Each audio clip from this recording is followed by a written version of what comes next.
وہ سفر جو مصحف قرآن میں ہمیں لفظ اقرا سے ہوتا ہوا ہم تک پہنچا، وہ نورانی رحمتیں اور بارشیں جو آپ صلی اللہ علیہ وسلم کی ذات مبارکہ پہ وحی کے صورت میں ان کا نزول ہوا، ہم تک پہنچتے پہنچتے اب تک لگ بھگ 1400 سال گزر گئے۔ پھر آپ کی ذات اقدس میں احادیث مسلمانوں کی عمومی زندگی کی رہنمائی کرتی آئی ہے اور تا قیامت کرتی رہے گی، اس میں کوئی دو رائے نہیں۔ اس میں کسی مسلمان کے ذہن میں کوئی شائبہ نہیں، کوئی شک نہیں۔ جس کے ذہن میں اس قسم کا کوئی شائبہ ہو اس کے لیے میں کوئی فتویٰ نہیں دینا چاہتا، اس کے لیے آپ حضرات موجود ہیں۔ بہرحال میری اس کے لیے رائے ضرور ہے کہ میں کیا رائے ان کے لیے رکھتا ہوں۔ میری رائے میں وہ شاید انسان ہی نہیں۔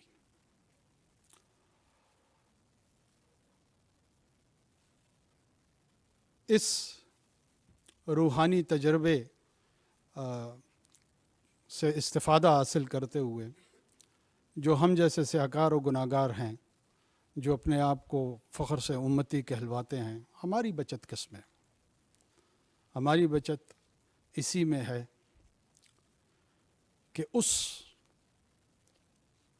عظیم تجربے کا، اس شاندار تجربے کا، اس اقدس تجربے کا، اس قدوسیت کا تلاوت کریں اور تلاوت کرتے ہوئے الہامی رہنمائی حاصل کریں، جس کی وجہ سے اجماع آنے والے زندگی میں جن قسم کے مسائل کا مسلمان کو سامنا کرنا پڑتا ہے، اس سے رہنمائی لیتے ہوئے اپنے اجتماعی فیصلے کریں۔ مسلمان ہمیشہ معقول ہوتا ہے، وہ نامعقول نہیں ہو سکتا۔ جو نامعقول ہوگا وہ مسلمان نہیں ہوگا۔ اسلام کی اپنی ایک شناخت ہے، اور جس طرح وزیر صاحب فرما رہے تھے کہ پاکستان کی شناخت کے حوالے سے سوالات اٹھتے ہیں، اس طرح اس خصوصی مسئلے پہ اسلامی احیا اور شناخت پہ بھی سوالات اٹھتے ہیں، اور جو اس حقانیت سے محروم دنیا ہے یا اس سے الگ رہ کے سوچتی ہوئی دنیا ہے، جس کا قرآن خود انہیں حق دیتا ہے کہ لا اکراہ فی الدین، وہ کسی پہ زبردستی نہیں کرتا۔ ابن آدم کا جو خاندان ہے، اس خاندان کے مختلف و انواع قسم کے نمونے موجود ہیں، اور خداوند تعالیٰ ان تمام نمونوں کو اپنی سخاوت میں رکھتا ہے۔ وہ سخی ہے، اس کی ذات کی کئی صفات، لامحدود صفات میں سے ہم جیسوں کو جو بہت جس سے ہم مستفید ہوتے ہیں، اس کی سخا ہے۔ وہ وہاب ہے، وہ مجیب ہے، قبول کرتا ہے، عطا کرتا ہے، بخشتا رہتا ہے، دیتا رہتا ہے، ازل سے دیتا آ رہا ہے، ابد تک دیتا آئے گا۔ یہی اس کا امتیاز ہے، لیتا کچھ نہیں ہے، دیتا سب کچھ ہے۔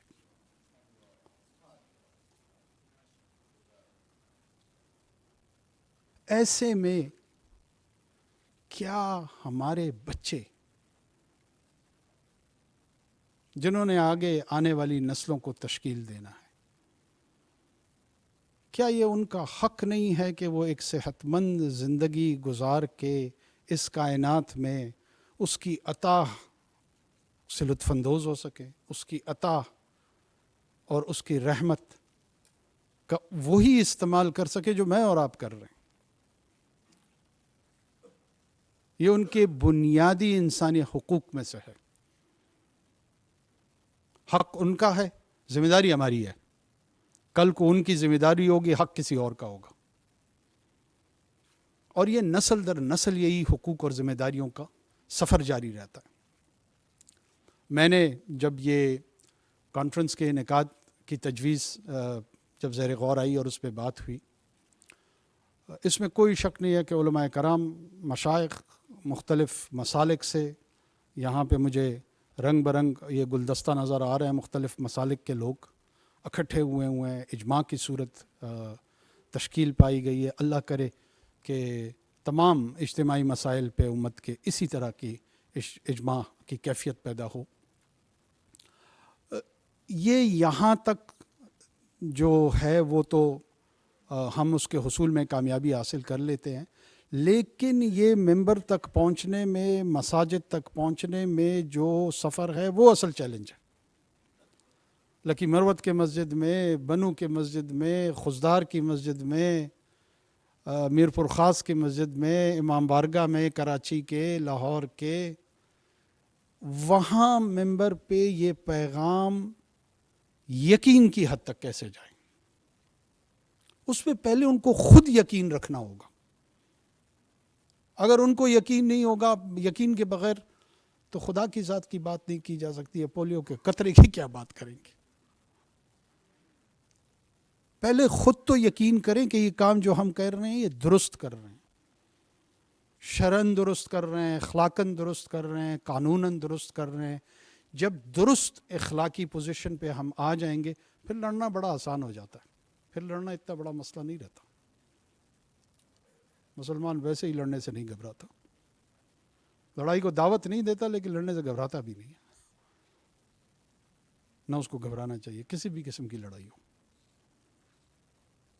اور ہم اور آپ تو اس مملکت میں ان خوش قسمت لوگوں میں سے ہیں جو اپنے بچوں کا خیال رکھنے کے لیے اپنے معاشی وسائل کا استعمال کر رہے ہیں، اپنی روحانی جو تربیہ علماء نے معاشرے کی ہوئی ہے اس سے استفادہ کر رہے ہیں. ہم تو ایک ایسے دور میں رہ رہے ہیں جہاں ابھی 9,000 بچے غزہ میں شہید ہوئے، وہ ان کی زندگیاں نہیں بچا پائے. کبھی اگر ہم تصور کریں تو شاید ہم کانپ اٹھیں.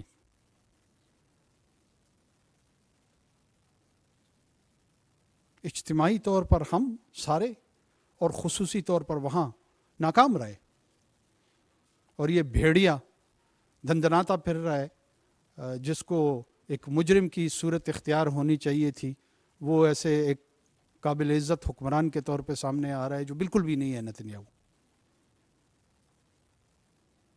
بچوں کا قاتل، بچوں کا قاتل، پتہ نہیں اس میں کون سا تفاخر ہے. میں پہلے بھی کہہ چکا ہوں کہ انسان کی تاریخ میں 2 مرتبہ بچے اجتماعی طور پر قتل ہوئے ہیں، شہید ہوئے ہیں. ایک سیدنا موسیٰ علیہ السلام کی ولادت سے قبل جب فرعون کو یہ خبر ملی کہ ایسا ایک بچہ پیدا ہونے جا رہا ہے جو تمہاری مملکت اور تمہاری اختیار کو چیلنج کرتے ہوئے تمہیں بے دخل کر دے گا، تو اس نے ایک حکم جاری فرمایا. آپ ہم سب جانتے ہیں قرآن حکیم کے روح سے بھی، تاریخ کے روح سے بھی، کہ بنی اسرائیل کے بچوں کا قتل عام ہوا. اور دوسری مرتبہ لگ بھگ 2000 سال بعد وہ لوگ جو شریعت موسوی پہ عمل پیرا ہونے کا دعویٰ کر رہے ہیں وہ چلے فرعون کے نقش قدم پہ اور پھر بچوں کا قتل عام اس طرح کیا. حیا آنی چاہیے ان کو. یا تو یہ دعویٰ ترک کر دیں شریعت موسوی والا، یا یہ جو فرعون کے نقش قدم پہ چلنے کا عمل ہے اس عمل سے دور ہو جائیں. دونوں یکساں اور ایک طریقے سے نہیں چل سکتے. ہم نہ متعصب ہیں، نہ ہم کسی مذہب سے نفرت کرتے ہیں، نہ کسی مذہب کے پیروکار سے نفرت کرتے ہیں، چاہے وہ یہودیت کا ہو، چاہے وہ عیسائیت کا ہو، چاہے وہ ہندو مذہب ہو، چاہے وہ سکھ مذہب ہو، لیکن انصاف کی صدا ضرور بلند کرتے رہیں گے. قرآن حکیم کے نظر میں 2 ہی قومیں ہیں، ایک ظالم اور دوسری مظلوم. اگر برائے نام کوئی مسلمان حکمران بھی اس طرح کی حرکت کرے گا تو وہ بھی اس ظالم قوم کا حصہ دار بنے گا، یہ نام اس کو بچا نہیں پائے گا. یہ وہ عمل ہے، وہ کردار ہے جو اس پیمانے پہ کھرا اترتا ہے، وہی کامیاب ہوگا، اس دنیا میں بھی اور اس دنیا میں بھی۔ تو میری درخواست ان لوگوں سے جو یہ سمجھتے ہیں کہ پولیو کے قطرے پلانا ہمارے بچوں کو یہ غیر شرعی عمل ہے، وہ بدبخت ہے،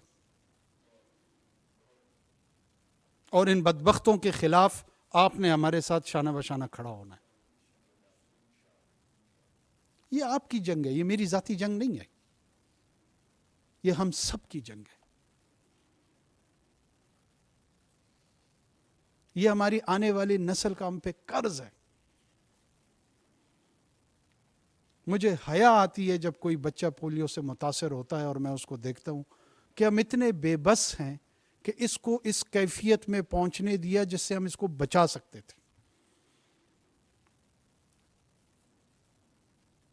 میں دوبارہ عرض کیے دیتا ہوں کہ مسلمان معقولیت پہ چلتا ہے، وہ معقول ہوتا ہے۔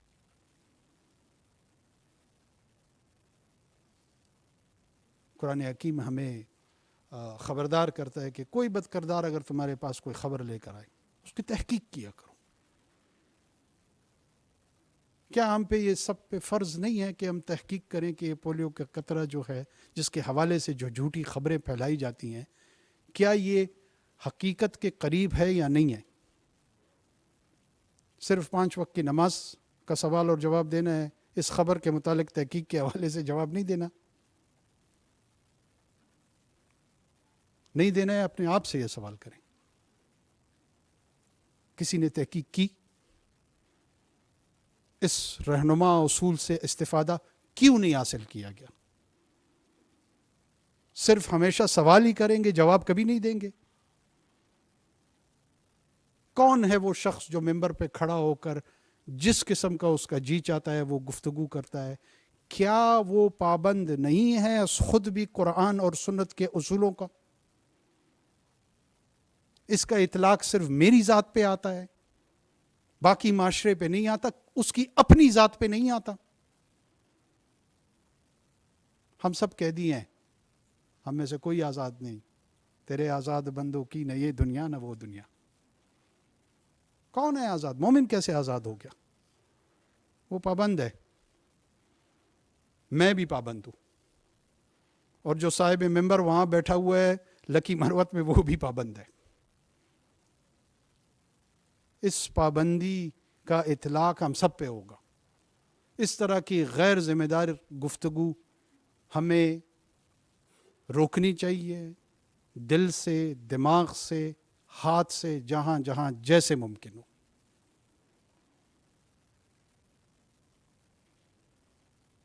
ایک فتنے کی کیفیت معاشرے میں آ گئی ہے، انتشار کی کیفیت معاشرے میں آ گئی ہے۔ جو بنیادی اصول ہیں شاید ہم نے وہ ترک کر دیا۔ اگر ہم ان بنیادی اصولوں کی طرف واپس لوٹ کے آنے کی صحیح کریں، کوشش کریں، پہلے اس کا ادراک کریں، خود سے گفتگو کریں، آپس میں گفتگو کریں، مکالمہ کریں، اس قرآن حکیم پہ ہم ایمان لائے ہوئے ہیں جہاں پر سجدے کے انکار پہ ابلیس سے خداوند تعالیٰ نے مکالمہ شروع کیا۔ یہ اس کو خبیث نہیں کہا، اسے کہا کس چیز نے تجھے مجبور کیا انکار سے؟ خدا کو کوئی ضرورت تھی؟ معاذ اللہ معاذ اللہ معاذ اللہ، اس کو کیا، ابلیس کا وہ پابند تھا۔